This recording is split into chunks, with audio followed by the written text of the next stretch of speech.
Um episódio ocorrido no começo de outubro, no bairro da Moca, em São Paulo, chamou a atenção das autoridades e da comunidade que atua em defesa das pessoas com deficiência. Um jovem cego de 26 anos teve a sua corrida recusada após o motorista de aplicativo constatar a presença de um cão-guia junto com o passageiro. Mas afinal, existe alguma lei que permite o transporte desses animais? O que acontece com um motorista que cancela a viagem por esse motivo? Quem responde essas e outras perguntas é a advogada Diana Sepp, participante de hoje do nosso quadro Direitos e Deveres. Doutora Diana, bem-vindo ao quadro Direitos e Deveres. O assunto hoje está relacionado ao episódio que aconteceu recentemente em São Paulo, quando um motorista de aplicativo recusou a viagem de um jovem cego porque este estava acompanhado de um cão-guia. Esse assunto gerou bastante comoção, né, entre autoridades e personalidades do ramo jurídico, né? Queria saber da doutora, primeiramente, em São Paulo, existe lei que autoriza a viagem de cães-guia? O que ela diz? Em São Paulo, a gente tem a Lei 16.518, de 2016, que determina expressamente que os táxis e carros de aplicativo devem transportar o cão-guia.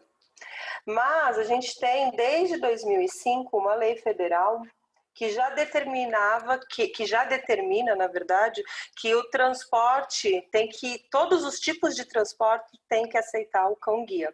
Né? E aí a gente tem algumas situações que não podem ser exigidas, como, por exemplo, o motorista, o ônibus, qualquer meio de transporte não pode cobrar nenhuma taxa a mais para transportar o cão-guia e tampouco pode exigir o uso de focinheira.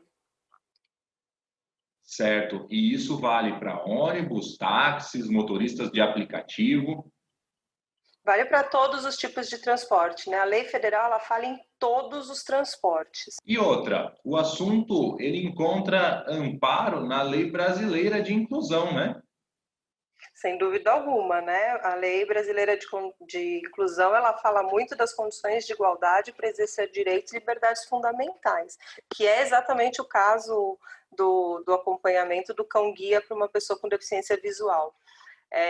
A lei traz também, né, que eu acho que se enquadra exatamente nesse quadro de negativa de transporte do cão-guia, sobre as barreiras atitudinais, né, que são as barreiras que são atitudes que as pessoas têm que dificultam a dar condições de igualdade para a pessoa com deficiência, né, e isso dificulta a inclusão dessas pessoas da sociedade como deve ser feito.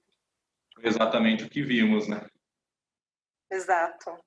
E doutora, recusar a entrada de um cão-guia no seu veículo, como o motorista de aplicativo fez, isso pode ser considerado crime? É crime, está disposto no artigo 88 da Lei Brasileira de Inclusão, né, para praticar qualquer tipo de discriminação contra a pessoa com deficiência se enquadra no artigo 88. Sempre que houver uma situação que se tem dúvida se é discriminação ou não, o ideal é que a pessoa procure uma delegacia e verifique se há possibilidade de fazer o boletim de ocorrência. E a discriminação ela vai muito além do animal, né?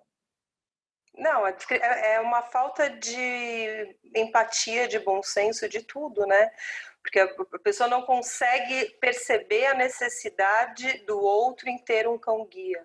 E o cão-guia é os olhos do deficiente visual, né? Ele quando ele está ali com equipamento de trabalho, ele não se comporta como um cão normal. Ele se comporta como um cão trabalhando e exercendo sua função de visão do deficiente visual.